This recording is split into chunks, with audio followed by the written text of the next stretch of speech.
Hello, my friends. Good morning, everyone. Hi, here, Dr. João Borzino.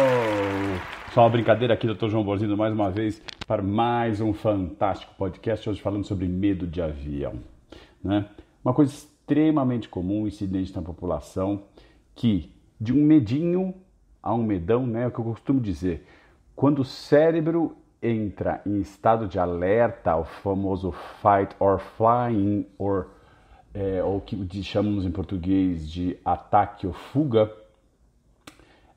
não é algo racionalizável. As pessoas pensam que basta você entender que o avião é muito mais seguro que o automóvel, por exemplo, que as pessoas sofrem injúrias e mortes em muito maior porcentagem em acidentes de automóvel do que em acidentes de avião, e que o avião é o meio de transporte mais seguro do mundo, não adianta, pois a nossa segurança não está guardada em nossa racionalidade.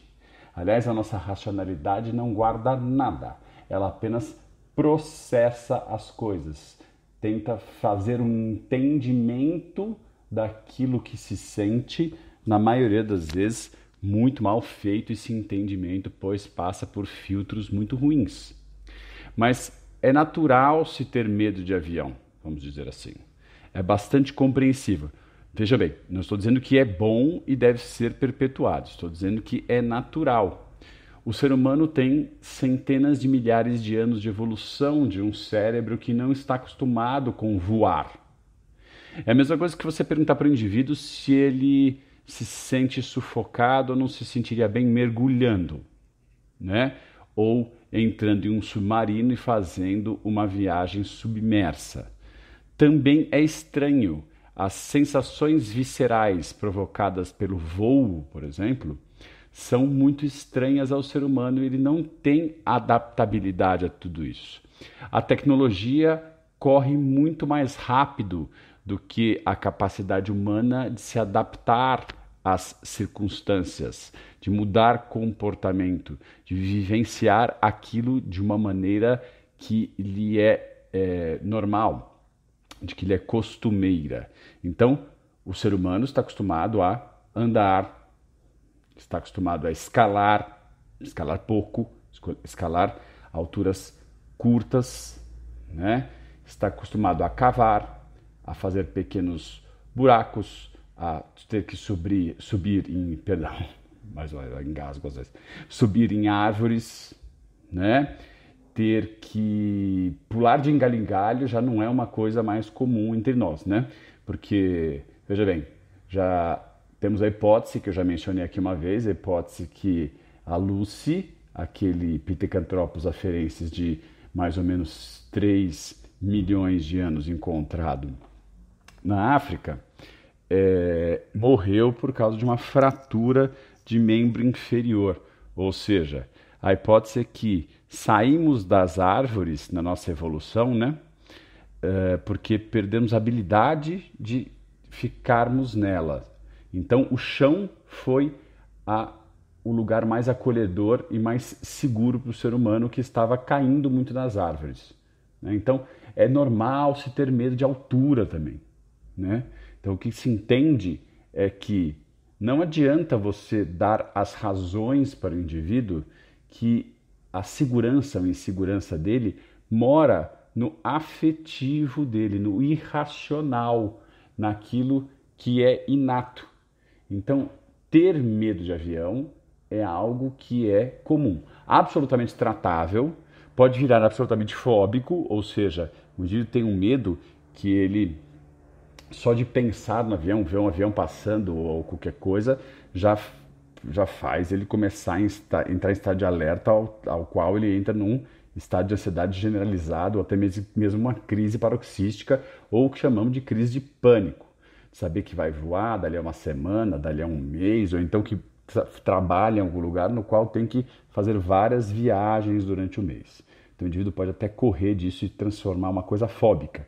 Porque quando é fóbico, é como se o avião nos perseguisse. Deixa eu explicar uma coisa. fobia, por exemplo, entomofobia, que é fobia de insetos, né? Medo de insetos. O indivíduo entende que aqueles insetos, por exemplo, a barata, está atrás dele ou atrás dela. Principalmente mulheres têm problema com barata, né? Então, ela vê a barata em algum lugar, por exemplo, no banheiro, e ninguém matou. Então, ela fica com medo que ela vai deitar, aquela barata vai atrás dela, subir na cama dela e vai roer o canto da boca dela enquanto ela dorme. Então, ela entende que existe uma perseguição com aquilo. O avião é algo semelhante. Vamos fazer um paralelo. É como se aquela baixa porcentagem que existe de um avião cair fosse na sua vez. Seria a perseguição do avião, entre aspas, né? É a perseguição que na minha vez vai dar errado. Não importa qual que é a probabilidade, se é baixa ou não. Na minha vez vai dar errado, porque existe uma certa questão de que está me perseguindo, né? Aquele medo me persegue. Então, aí o indivíduo se transforma fóbico, ele perde, ele entra em crise de pânico, crise paroxística, hiperventila, passa muito mal em todos os voos, né? A maioria das pessoas tem medo de avião e prefere tomar algum tipo de sedativo dentro do avião para voar e conseguir só acordar quando chegar lá no lugar e não passar por nenhuma sensação como turbulências, né? A sensação de decolar ou de pousar, né? Isso é um pouco perigoso, pois o indivíduo se ficar muito tempo parado, porque tomando sedativo, ele dorme e fica totalmente imóvel durante 8, 10, 12, 15, né, 16 horas durante essas viagens longas. E isso não é positivo porque pode levar ele a fazer pequenos trombos, fazer trombose venosa profunda ou até mesmo TEP, que é trombose pulmonar, né? Que pode ser fatal, né? E a trombose venosa profunda pode atingir os membros, principalmente membros inferiores e principalmente a panturrilha, pode levar a quadros graves, né? De necrose muscular ali na região e mais liberação de êmbolos. Êmbolos são os pequenos coágulozinhos, né? Que podem parar em outros lugares como coração, pulmão e etc.